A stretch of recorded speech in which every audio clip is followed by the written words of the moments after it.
Welcome back, guys, to the LFG Energy Podcast. It's Thursday, and today's guest does not need any introduction, but I'm going to give her one because she's not only a mentor of mine and someone who I have immense respect for, but also a really good friend. And it is none other than Jennifer Gottlieb. Jen is a former Broadway performer turned entrepreneur, turned globally renowned speaker, also the co-founder of Super Connector Media and the Super Connector Mastermind, which I'm really lucky to be part of. And along the way in this very colorful and illustrious career that she has created for herself, she also just so happened to author a best-selling book that has been life-changing for so many entrepreneurs and individuals around the world called Be Seen.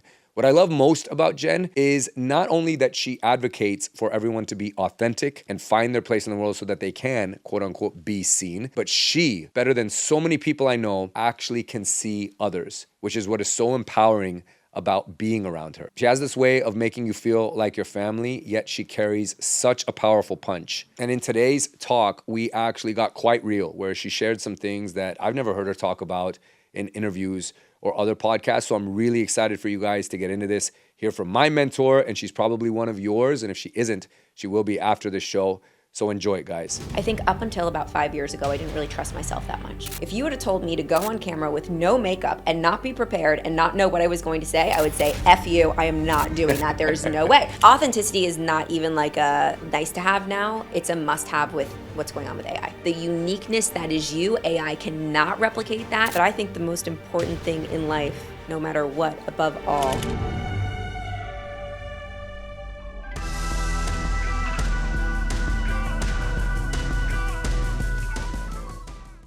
Jen, I can't thank you enough for the time and just the sincerity of wanting to be able to sit down and talk. Like, this is huge for me because you're a mentor of mine. And I have 5 mentors in business, and you're absolutely one of them. I don't know if I've ever told you that. So this means a lot, and I know it's going to mean a lot to our audience, and I'm really excited to do this with you.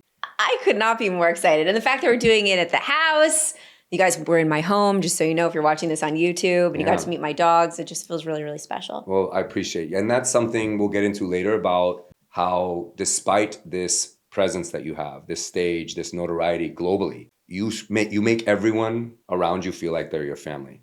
And it's what I respect about you probably the most. Thank you. So I wanted to start there, but let me get into how right away here, I want to throw a heavy punch for the audience because they may not know all this about you. You've talked a lot on social media about how a period of time over these last few years, or last year specifically, maybe it was a block of years, was the hardest and most challenging of your life and your career. And I want you to open up to us and talk about that. Yeah, I think it's funny because social media is a gigantic highlight reel. Mm-hmm. And all we really see, for the most part, some people are more vulnerable and share what's really going on. But for the most part, we see only the good things. Yeah. And we celebrate everything good. And that's strategic. And I think that that's important for some people, for their businesses, to showcase what's going really well. And I try to talk about everything on social. That's why I do my Instagram live, so that it doesn't live forever. But I do share very personal things on the Instagram live every single day.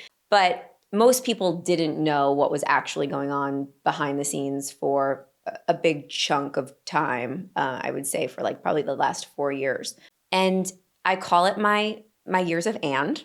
We were talking about this before, because it wasn't all bad. It's actually very ironic because there were simultaneously very, very bad things, like textbook bad things happening, while at the same time, some of the most amazing things in my life were happening, like literally on the same day, at the same time, in the same moment. It was all happening together. And I know for me, I used to think, oh, something is either just like bad or it's good. It was a really good year or it was a really bad year. And I learned during that time that it absolutely can be and. Everything can be and.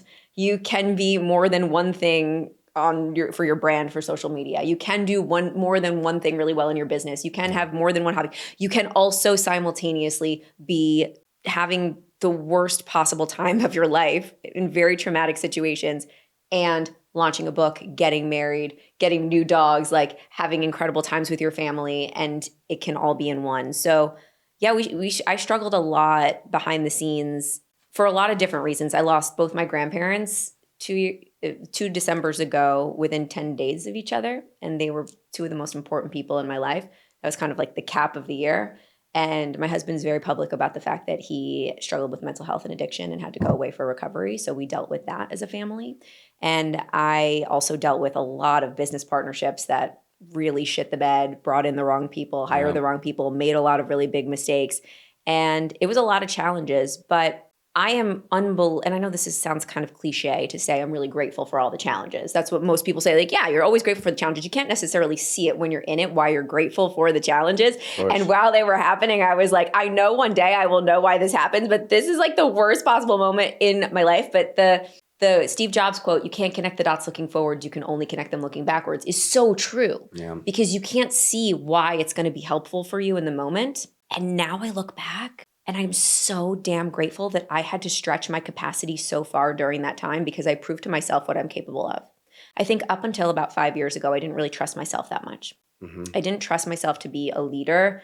I didn't trust myself to come up with my own original ideas. A lot of people probably don't know that, but I didn't really trust my capacity and my creativity.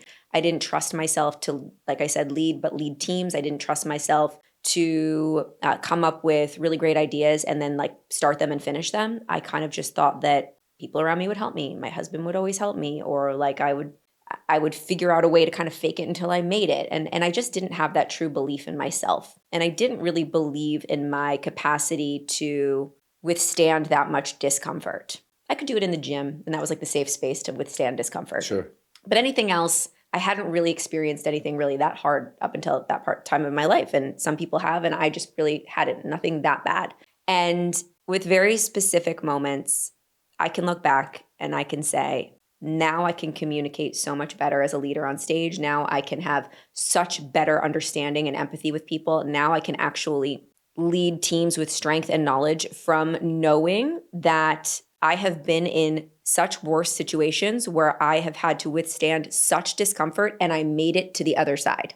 And so now when I'm faced with a challenge, I just have more proof. So the more we can sit in temporary discomfort with whatever it is, it doesn't matter how big that discomfort is. It could be something very traumatic, or it could be just something as like simple as, oh, it's uncomfortable to do this Instagram live right now and I really don't want to do it. The more we can sit in that temporary discomfort and get to the other side, the more we're proving to ourselves our capacity to be uncomfortable. Right. So I had 4 years of being unbelievably uncomfortable and making it out alive and making it out okay and actually creating multi-million-dollar companies and actually like finding a way to make it work. And so now when something challenging comes my way, I'm like, I got this. I believe in myself. I trust myself. I know that I've done it before and I learned so much around how to be in that discomfort and still function, how to communicate, how to lead, how to have to step into a position that I've never been in before. And I know and I trust myself that I can make it through okay. That proof that you get from actually having to do it, there is nothing more valuable than that in the world. And also as a quote unquote thought leader or communicator in the world online, like I guess you could say someone that communicates with people, coaches people, speaks on stage. Yep. I had to live life in order to really truly be able to meet people where they were at. And it really, really changed the way that I say I was like Gen pre 5 years ago and post, because I'm a much different communicator now in so many ways because of everything that I had to go through. And I don't want to say like had to go through everything that I went through. And it's just part of my story now. Yeah. And it's so powerful because I think for a lot of people that maybe don't experience hardship until later, it can really rock them because there weren't those frames of references from earlier. And then there's others that maybe have experienced hardship from like day one. Mm-hmm. So they're kind of built a little bit differently. And you're saying like all of this happened at this different stage in life that was later. I want to pivot a little bit to something you touched on there with how you believe in yourself now. And you know, I've been to hell and back in so many ways. And if I have to go back, I can do it because I know the way out now. Yeah. Talk about confidence, because I think for a lot of people, they just assume that confidence is something that comes naturally or that you either have it or you don't. I'm not a confident person. Confident in my ability to get through shit, confident in my ability to be on camera, to have a brand, or to just put myself out there. How does one develop it? And what's like probably the biggest fallacy about confidence that you see in your space? Well, I'll explain this to you with an example. So it's a lot easier than me just telling you the answer, because I could tell you the answer, but anybody could sit here and tell you the answer. I'll let the listeners visualize this, and then you will see how confidence is created. So it may look like I'm very confident on camera now, and I am. I go live every day, every morning with no makeup on my face, and I just talk to the camera. I never was that confident before. If you would when I've been doing it for about 4 years. Okay, so 4 years ago, if you would have told me to go on camera with no makeup and not be prepared and not know what I was going to say, I would say, F you, I am not doing that. There is no way. So I had no confidence, lack of confidence, zero confidence in being on camera as myself. I'm a former actress and performer, so I had lots of confidence being on camera, totally glammed up, knowing my lines, ready to go, prepared, great. Off the cuff, authenticity, no. Like, I'm not going to be just me. No, not confident. So I was at a mastermind. I'm really bad with dates, maybe 5 years ago. And I have a friend that actually passed away. Her name's Jessie Lee. And I'll always give her credit for this. We were about to go to dinner, and she came down late, and she met us all at the bar, and she's like, sorry, I'm late. I was doing my Get Ready With Me Instagram live. And I'm like, what do you mean? Like, you get ready on live and she's like, yeah, I put my makeup on in front of my followers and they absolutely love it. And it's been the best thing that I've ever done. And I connect with them. I'm like, how do you have the courage to do that? She's like, the more that you do it, the better you get at it. And then you realize that you really help people. And then it just doesn't even feel like anything anymore. She's like, you should do it. And I'm like, no, thank you. I will not be doing that, but thanks. Yeah. And because again, back to confidence, zero confidence in my ability to be able to do something like that. And I was already speaking and everything, but that was scary for me. I don't know what happened, but I don't remember what the moment was that clicked for me. But I remember waking up one morning and thinking about her saying that. And I think I was looking at her brand and I was like, she's crushing it. She's doing something right. You know what? I think I'm going to try this Get Ready With Me. And I have this game that I play with myself that I actually talk about in the book called Dare of the Day. And it's like a weird game that if my brain says, Jen, that's your dare of the day, I have to do it no matter what.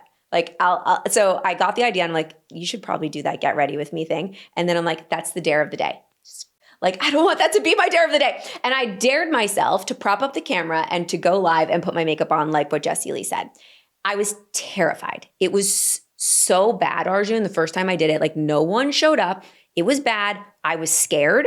I was uncomfortable. It was horrible, but I did it. Here's how you build confidence. I call it the confidence continuum. You do the thing you're terrified to do. You have to dare yourself to do it. You have to have accountability to do it. I had my friend Jessie Lee in the back of my mind, accountability, telling me to do it. I dared myself to do it. I had to force myself. You have to do the thing even though it's hard and it's terrifying and it's uncomfortable and it's even painful. You just have to do it. That's the hardest part. Once you do it and you get done doing it, you get a tiny win. I did it. I took the phone down. I put it down. And that win for me was, wow, I did the thing I said I was going to do. I don't know that it's scientifically because I'm not a scientist, but there is some sort of chemical reaction that happens when you do something that makes you proud. And when you have a difficult situation and you overcome it, no matter what it is, an Instagram live or jumping out of an airplane, I'm sure those are two very different levels, but they still will give you a little bit of a win feeling when you've gotten to the other side. I'm like, wow, I stuck with a commitment I made with myself. I committed to doing this thing. Yeah. It was hard and I got to the other side. Ding, I put a little coin in my confidence bank. Whether I realized it or not, I became a little bit more confident in my ability to do it because when you do the thing you're afraid to do, you take away the power that fear has over you. So I didn't necessarily become fearless in doing Instagram lives, but I did the thing. So it was no longer a mystery if I could do it or not. Yeah. And then so you get that little win and you take that little win to create a little bit of momentum to then do it again. Because now I'm like, if I did it once, maybe I can do it again because it's not as hard. The second time you do the thing you're afraid to do, it's never as scary as the first. So I had a little bit more confidence. Went and I did it the next time. After I did it the next time, I was a little bit better because you're always a little bit better the second time you do it. I felt a little bit more like, maybe I could do this more. Right. Then somewhere along the line, you get a big win. Starts with little wins, but then you get a big one. A big win looks like somebody DMing me and saying, Jen, thank you so much for your Instagram live today. That thing that you said really changed my life. Yeah. I'm helping Hits people? You. Yep. Wait, now I have not just momentum, but motivation. Now I want to do this thing again. Yeah. So not only am I more confident because I've done the thing that I'm afraid to do already, and I've done it a couple of times, I have momentum because I've got those little baby wins because I know when I do the hard thing, it makes me feel good. And now I got the big win. So I have motivation. I have a reason why that's bigger than myself that I'm doing this. And so that is how you create confidence. You stick with the commitments that you make with yourself consistently. Because every single time you say you're going to do something and you don't follow through, like let's say I said I was going to do that live and I made it my dare of the day. And I was like, I don't feel like it. I'm not going to do it. Nobody's going to know. I'm not going to do it. I'm subconsciously telling myself that I don't trust myself to follow through. So when something else comes my way that's scary and hard, I'm going to subconsciously not believe in my ability to be able to do it because I don't stick with my commitments with anything else. But every time you do and you get to the other side, like, okay, I did it. Yeah. Oh my God, someone told me they liked it. Oh my God, later on, like I sold something. Holy crap, wait a second. I can do this. I can do hard things. Mm-hmm. That's confidence. I feel like this also applies to difficult conversations. You're someone I would consider like a very, very high level communicator because you talk so much about visibility, of course, the power of a brand, the power of a voice, the power of authenticity. But I consider you to be like a very, very high level or even expert level communicator. Somebody told me a long time ago that your life is going to be measured by the number of difficult conversations you've had to have. And we all are afraid of them. We make them out to be these demons or monsters in our head, these dragons that we can't slay. It's kind of like doing the difficult thing that you talked about, and that builds competence, which will eventually lead to confidence. Would you say that the same thing applies in doing or having those difficult conversations as well? I hate having hard conversations. I am a recovering people pleaser. I'm a recovering codependent. I want everybody to love me. I want everybody to be comfortable, and I want everybody to be happy. This is probably one of my biggest challenges of my personality. And I think we talked about this. Like, I trust everyone. I want everyone to feel good. I'm definitely that girl that's like diseased to please. Diseased. I have the disease. Stealing that. Disease to please. It's one of the symptoms of fear in my book. It's one of the ways that fear shows up. So if I'm too bright or too shiny or I rock the boat too much, I'm going to make somebody else uncomfortable. And if I make somebody else uncomfortable, I can't sit with that discomfort. So I'm not going to shine too bright, or I'm not going to have the difficult conversation, or I'm not going to rock the boat for my own dreams or for my own needs because I want to make sure everybody else around me feels uncomfortable. And that is something that I struggle with so much in business. And now I learned a lot actually from Cass and Mike Lazarow. Do you know them? I don't. They wrote a book called Shoveling Shit. You should know them. They're amazing. They were one of the first investors in Liquid Death. They sold their company for $750 something million, like about $1 billion. They're incredible entrepreneurs. And Cass they're a married couple. Cass is like the operator of all of their businesses. And she is obsessed with having difficult conversations. She loves it. And she knows that when she has to have a difficult conversation with somebody, it is truly a gift for that person to be able to say exactly how she feels, straightforward. And Gary Vee talks about kind candor, right? So being candorous, but also kind at the same time. Yeah. And I've really, really been working on that this year. And it has set me free in so many ways. I like to do a good shit sandwich. So whenever I'm having a difficult conversation, I will sandwich the hard part with compliments on either side. So I'll start it off with like, I love you, you're amazing. This is what's great about you. But this part is going to be unbelievably difficult to talk about.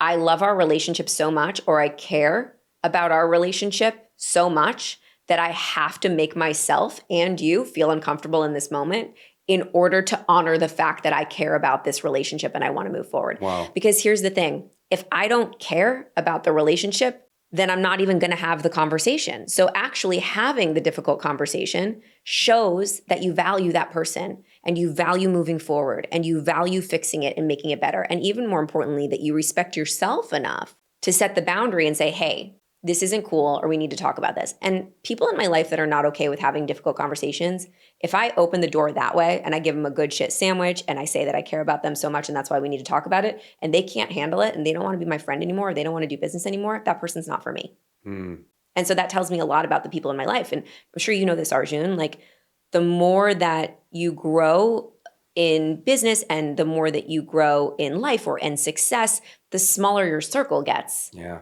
It just happens, and you need excuses. I'm just going to say this. You need excuses to cut people out of the circle. I was just talking to one of my friends about this. She's on a rocket ship in her career, and she's noticing that the more she explodes and she's got kids and a family, the less time she has for people. So if there are people that are not willing to have the difficult conversations, or there are people that are not true cheerleaders, or there are people that are jealous or lurking, or, all of those things, then it's a great excuse to be like, okay, I'm going to I'm not going to have this person in my life because I only have so much space in my life, and I only want amazing human beings that can be with me on this ride, that can like sit in the shit with me, Totally. have the hard conversations, shine the light on those difficult things so that we can move through and grow together. Mm-hmm. And I think if you can't have those hard conversations as a recipient of them, like if you can't have your friend come to you with those, then you need to really ask yourself, like, I need to check my ego. Because I think that if you can't hear feedback from someone, then there's something missing with your ability to reflect on who you are in a really self-aware way. If you talk about this thing when you were mentioning like you're a recovering people pleaser and you love to make everyone feel comfortable and feel like family, this is one of my biggest compliments of you. I know you kind of feel like it's this blessing curse thing. I'm the same way. We talked about this off camera a little bit, but what has always struck me and just like I'm in awe of it and I admire it so much is, and it ties into the theme of your book in the title, right? Like you see people, you see human beings when they're in front of you, for better or for worse. You see them as what they are. This is a human being in front of me that's trying, they're putting themselves out there, they want more, they want better. And you just have this, it's a real gift. Both you and Chris have it to just make them feel like family, which helps them open up. And this is why people adore you and love to learn from you. Where did that come from? Was there a moment in life when you either felt it or noticed it? Was it something that you just were born with? Was it from a family member? Thank you for that, first of all. Thank you for seeing me in that. That's always been something that I've been proud of about myself for. I'm really not that good at a lot of things. Like a lot. I don't even know like why I'm successful in some areas because I'm really not that great. But there is one thing that I am really good at. And I think that that's seeing people and connecting with people. And I think that I probably get that from my dad. And I just watched him growing up. Like we would sit in the car. He would drive me to, I was a little child actor when I was a kid and we lived in Chicago, and he would drive me into the city in the morning for auditions, and it would be like a 2-hour drive or whatever. I don't remember really how long. I was so young, but it was a very long drive with my dad. Yeah. And he would sit there in the car and just tell me he's such an incredible people person, and he sees everybody for the human that they are. He's friends with all these like different types of people. Like you go over to my dad's house and he has like, there are people coming over from all different walks of life, like the craziest types of people you will ever meet. Like you've got like, he's friends with this rapper that like literally that was in jail for a really long time. And then he's like became friends with my dad because he was working at Dunkin' Donuts, and my dad like does all the music videos for this rapper at his house and does all of his kids' birthday parties at his house. And then he's got these friends that are artists that he met from like the internet, and they come and they stay with him, and they're these famous artists. My dad just is friends with everybody, and they all love him. And he would always tell me as a little kid, he would say like, you need to see everyone. We're all human beings. We are all here just like God loves us all. And, you know, we're not a real religious family. We're Jewish. But he would always say like, God loves everybody. See everybody. If you see someone that people aren't talking to or people aren't nice to, I want you to go sit next to them. I want you to go talk to them. I want you to ask them how they're doing. And I just watched my dad be an incredible friend to people, see people, listen to people, ask people about themselves. And I think just growing up, seeing someone care so much about other human beings and seeing how important that is, just drilled it into me. And I always want to make my dad proud. And hey, it feels good to make someone else feel seen.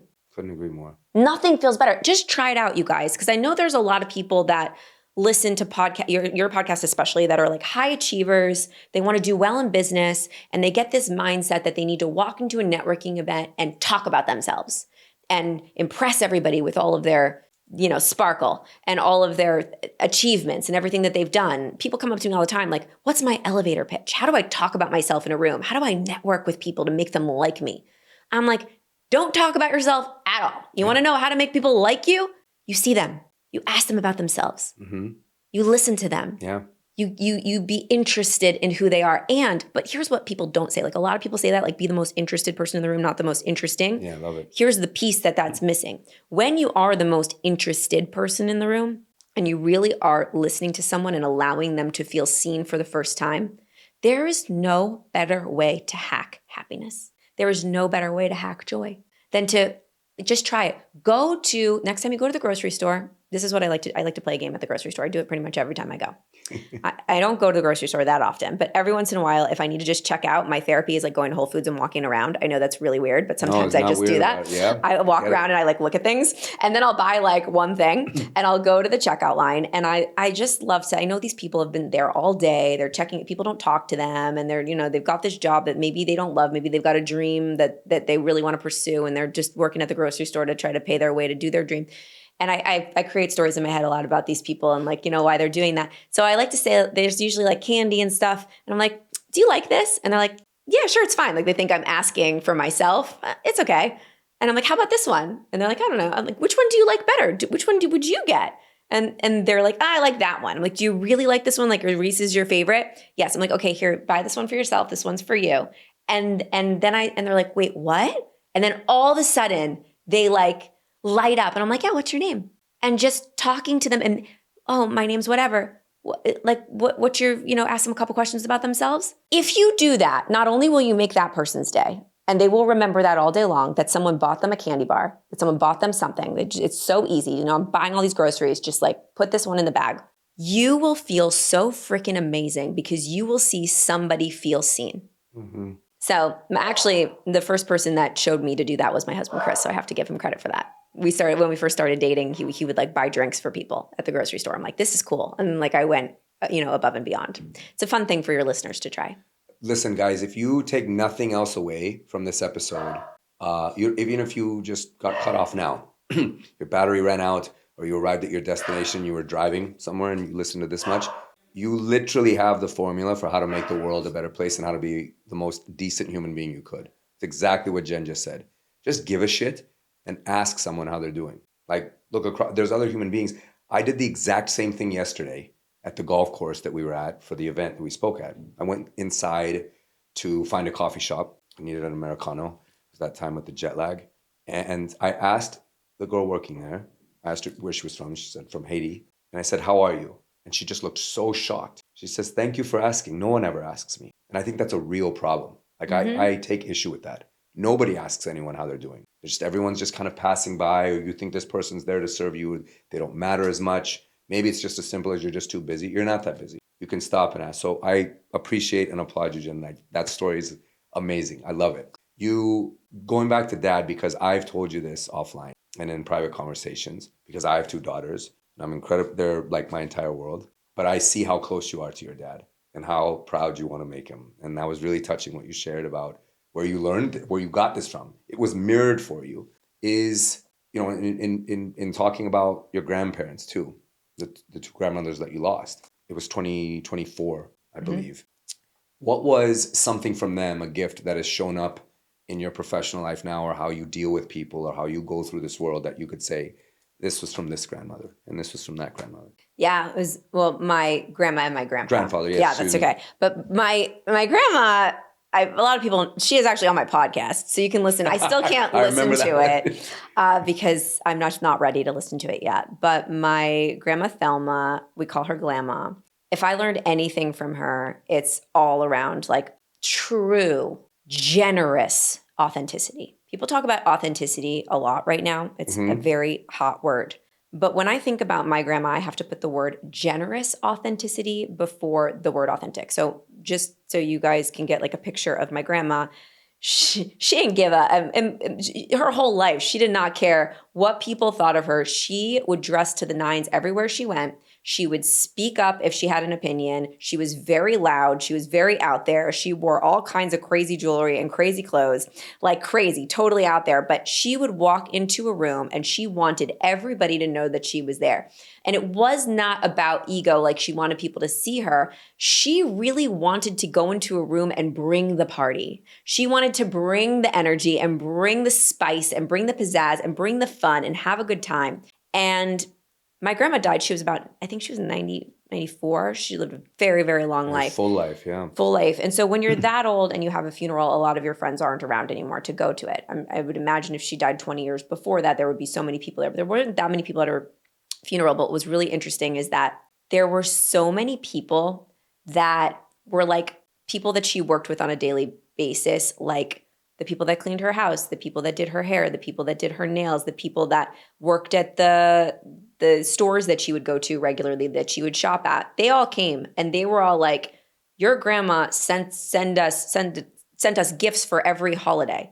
She would call us when we were sick. She gave us money for our kid when XYZ happened. Like, my grandma just wanted to be so generous for every room that she walked into and just be so out there so people could see her and she could just bring the fun and bring the party and like bring the generosity. And she did not care if somebody thought that her outfit was like bright orange and like she was wearing a crab on her necklace. Like, she loved it. She's like, I don't care. I love it. I don't care if anybody else does. I'm bringing it. And like, she would love to just make people have a good time. But in behind the scenes, she was also like really showing up in that way. She gave more than anyone ever really knew. And I think that that's really, really special as well. And I try to be that way. That's why, like, I just told you that I do that at the grocery store, but I don't really tell people that I do that. I think that there's so many like private like ways that you can be generous in the world without people needing to know and just doing it just for you. And she did that so much. So it was like, be exactly who you are as you are. Mm-hmm. Bring that into the world and bring that into the room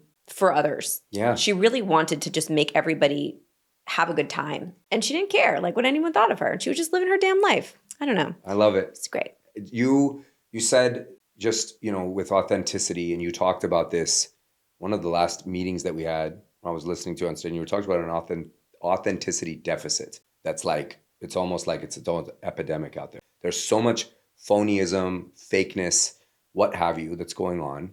And you obviously march to the complete opposite beat of that. You tell people, be yourself. It's obviously a huge tenet of the book. It's now what also can empower people to not just financial freedom, but to be able to control their lives in so many ways. Let's talk about the opportunity of how being an authentic person, living in your own truth, sharing it with people, not holding back, not being afraid anymore, and getting over those, challenges, how that could actually transform your life, transform your career. So I have 3 words of the year, Arjun, this year. My words of the year are audacity, authenticity, and autonomy. Because I believe that especially in 2026, these are the 3 things that you need to have. It's 2026 and beyond. Authenticity is not even like a nice to have now. It's a must have with what's going on with AI. Mm-hmm. AI is here. It's not going anywhere, and it is going faster and faster and faster. And I would bet that if you're listening to this, you have definitely watched a video that you did not know was not a real person today. 100%. You definitely did. You probably watched more than one, and you still have absolutely no idea that it wasn't a real person. So what's going to happen is we're not going to know what's real and what's not anymore. We're already in a massive trust recession. We were just talking about it. There are a lot of people on the internet that are not who they say they are. There are a lot of people being unbelievably performative. There are a lot of scam artists out there. There are also a lot of really wonderful people. But the problem is that the opportunities are not going to the people that are the most talented or the most credible. The opportunities are going to the people that have the most attention and the biggest audiences. So the job is twofold. The job is to build audience equity. So you said, what's the opportunity right now? We have the biggest, most unbelievable opportunity right now that we ever have had to become financially free and wealthy and have our own autonomy over our own lives by using our phone to create an audience. Because today, our audience is leverage. Our audience is equity. Our audience is an asset that we own. And we saw it with the Super Bowl. Like, every single person on the Super Bowl commercials that were getting paid $1 million to $5 million was a celebrity. Why? Because they have a big audience. Because people are paying attention. They want people, the people that are getting on the top podcasts, the people that are getting on the big YouTube channels, the people that are getting invited to be on Netflix shows. They're not necessarily the greatest top person in their space.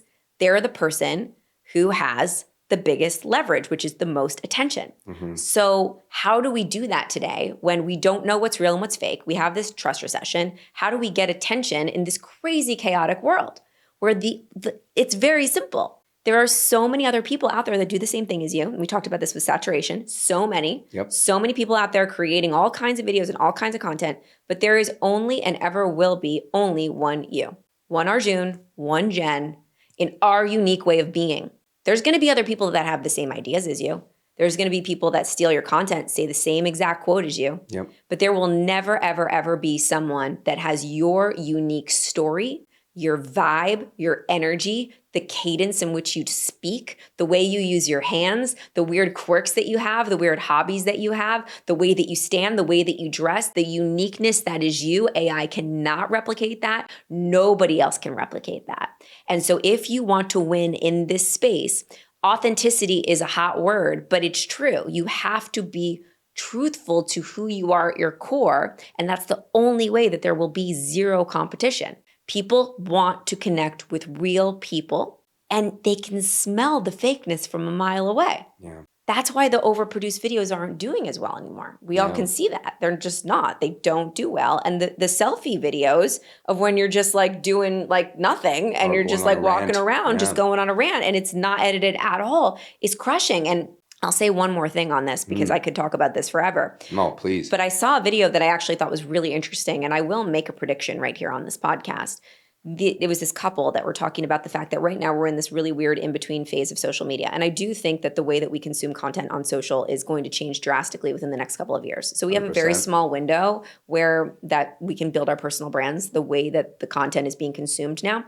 But what this couple said was that it went from being static images to very produced video to now being almost like selfie style in real life video. And it's going to move into, and we're seeing it on places like Twitch, but live streaming. And this couple was saying all social media is going to be in the future is live streaming. So if you're not comfortable being exactly who you are as you are on camera and having people watch you, then you're in trouble. So there's never been a better time to practice just being yourself and treating social media like it's a FaceTime video with your friend. For someone listening right now that's like, okay, I hear you, Jen, and this opportunity is obviously massive and it's also right here and there needs to be some urgency around it. And I've done nothing up to this point because I've been waiting for the perfect time, been waiting till I looked better, till I felt better. What do you tell this person? You need to ask yourself what your why is. It's very easy for me to say, start before you're ready. That was the first thing that I wanted to say. You're never going to be ready, right? Start before you're ready. And I feel like that's just personal. I was hoping you'd say that because it's one of my favorite lines of yours. Okay, well then I'll say it for you. I heard you say it so many times, which is impactful. You're never going to feel ready. And I can go on this rant. You absolutely will not. We talked about it with me with the Instagram live. Like I did not feel ready. I still don't ever feel ready to really do anything. You just have to do it. You have to do it better done than perfect. You have to do it with your being terrified, being uncomfortable, being scared. And the more that you do it, the more comfortable you become. It's never going to be the right time. But what's going to happen is you're going to wake up one day and you're going to wish that you didn't wait so long to start. So that's why I said you really have to think about like, what is your actual why? Like, why are you doing this? I think that some people are like, oh yeah, I just should create content because I should. If your why isn't strong enough, it's not going to be able to fight that fear that comes with being seen. And so I think about like, if I were to get to the end of my life and I lived this full life, but I didn't achieve my dreams or even give myself a shot at achieving my specific dreams, I know what my why is. Like, and I didn't even give myself a shot. I didn't even use this amazing tool that we have, which is this phone that we have in our pocket, and we can help people and make our dreams come true and say what we want to do and create our own movements. And I didn't do that because I was too afraid of other people thinking that I was cringe or what other people would think of me, when really no one even gives a shit about what you're doing. They really don't. But if I get to the end of my life and I'm like, I let that story of what I thought somebody else was thinking of me stop me from living the dream that I had and making and like fulfilling my purpose on this planet that I truly believe is mine. That's why your why has to be strong. That will be the saddest day. Regret. I mean, it's the deepest regret. You got to go there. You can't, I don't think that saying start before you're ready is strong enough anymore. For the individual that's listening to this, because if it was, you've listened to my content before, you've listened to Stephen Pressfield, you've listened to all the motivational content in the world. It's not making you start. Right. So we got to go deeper. We got to go to like, what's your real dream and how bad do you want it? And are you willing to sacrifice being comfortable? And are you willing to maybe live with the fact that your college boyfriend thinks you're cringe on the internet for a hot second, like in order to go fulfill your dream? It's that serious. Yeah. We're putting all our eggs into these baskets that don't even really matter. And it's holding us back. Whether it was the motivation for writing the book, or maybe it's part of the bigger picture. You opened the door on this and I'm going to walk through it. And you said you're very clear on your why and your mission. And I wanted to talk about what your mission is because you're doing so much as an entrepreneur and as a thought leader. You're an international best-selling author. You're one of the best speakers I've ever heard on stage, and you were also voted as such, so don't take my word for it. She was voted that way. But what is your mission now? Like, where is Jen going? Where does it, because I feel so much purpose when I'm around you or when we have conversations. I know you've been stepping into something that really feels like a true genius zone as of late. We talked about that a little bit. and your star is continuing to rise, it doesn't mean you won't have challenges along the way, but we all know you'll be able to get through them because of what you've been through and where you've been. But what is the mission now? What is the why? Where is Jen going? Well, I have like a weird why that I'm public talking about. It always feels cringe when I say it, but I have a firm belief that if you don't say what you want out loud, then people don't know that you want it, and then you don't get as many opportunities to get it. And if you don't say it out loud, also God in the universe doesn't know that you want it. So to be cringe, like I'm trying to empower you guys to be, one of my whys is I just want to become the greatest speaker in the world. And I don't even know what that means. Like, I really don't even know how you measure that at all. But I just have, when Arjun, I'm sure you feel this as well. And someone that's listening hopefully can feel this. When you've done something in your life and you feel like this is it, this is the thing that I was born to do. Yeah. Like, I need to do this for the rest of my life and I need to make it my mission that I do this. This is the thing that like I was given some sort of talent or desire or guidance or spiritual like vibes within my body that said, this is the thing that you were supposed to do.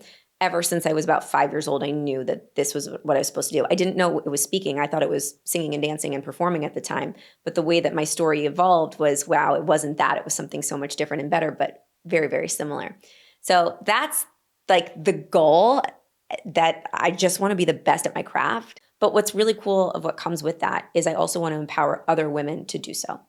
And a lot of the events that I speak at and I go to, I'm usually the only woman on the lineup, only female speaker. Maybe there's one other one.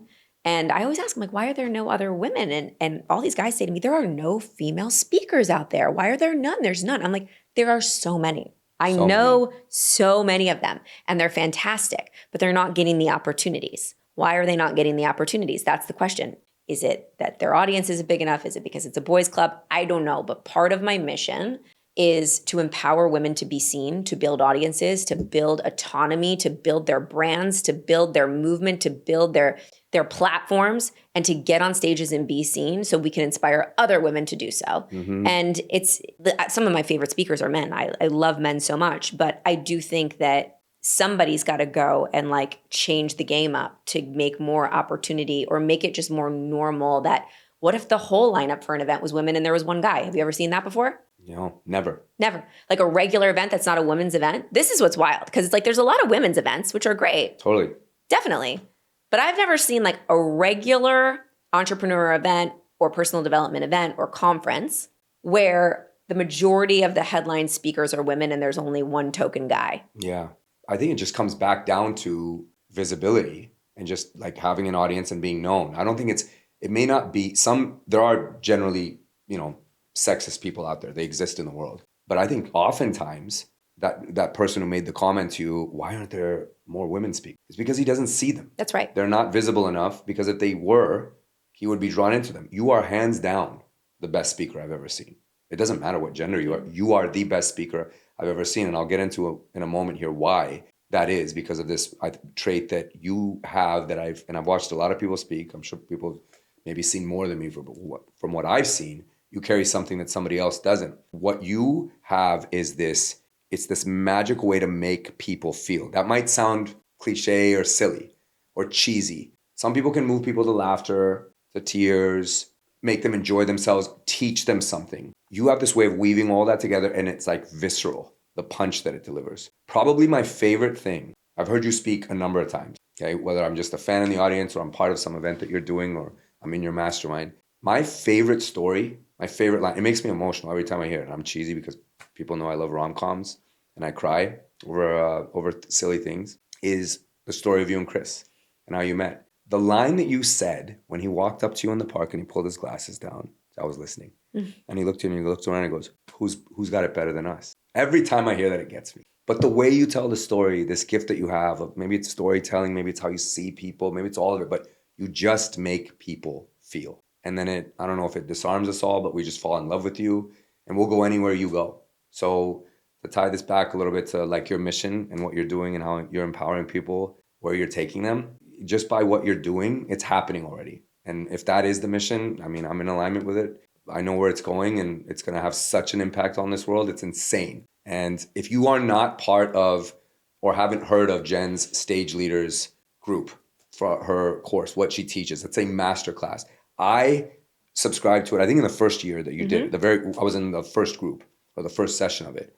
And I'd been speaking already, and people were like, well, why would you want to go take something like that? One, because I want to sharpen the blade, and you're never really done learning. I think this is part of your obsession with your mission. Like, you are like, it doesn't matter. You're going to keep going. You're not going to rest on anything. But I would encourage anyone, if you have a story to tell, you want to create awareness, you want to have a presence, you want to be a speaker one day, you want what Jen wants, to be the best speaker in the world one day, the absolute best, this course is the only one you need to be involved in.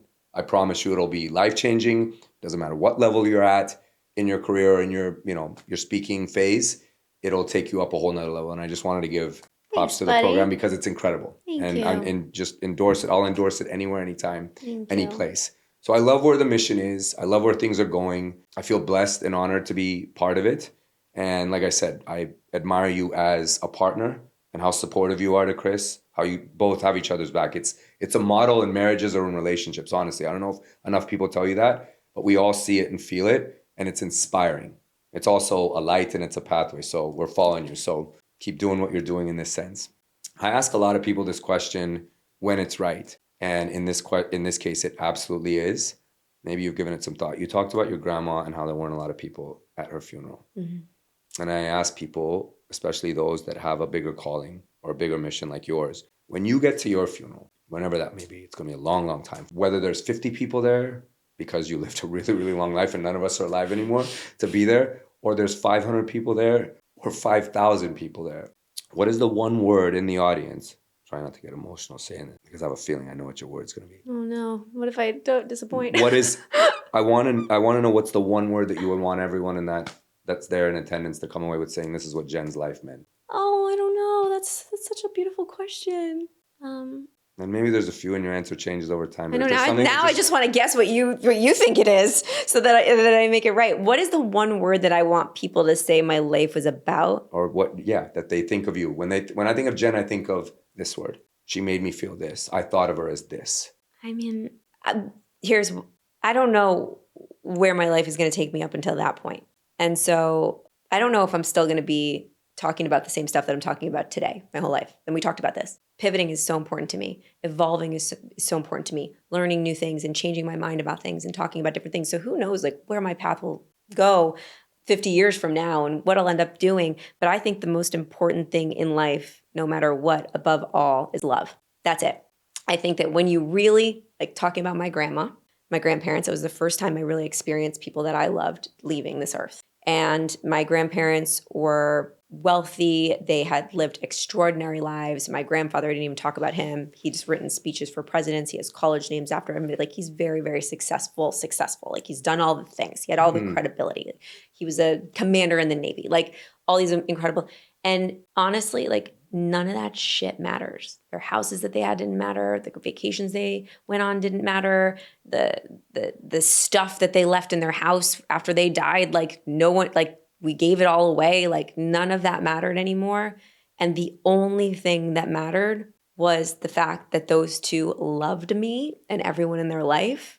And I felt like I will never, ever, ever, ever forget that love. And I think that is the only thing that really matters on planet Earth. Yes, we've got visibility, making people feel seen. We've got living your truth and your passion and being authentic and all the stuff that we talked about. But really, at the end of the day, what is it really? It's the feeling that you have when you're with your daughters, when you're I love these two humans and they love me. And that is the only thing that matters. So I would love for when that day happens and people are gathering, Jen really loved. She loved. It's exactly the word I knew you were going to say. Really? Yeah. Shut up. Yeah. I was trying to hold it back. I was going to jump in and say, you said it. It's exactly the word I thought. I had a second, but I thought that was the first. The second word was kind. Oh. Because that's my word. Oh. And you are incredibly kind because it ties into how you see people, how you make them feel.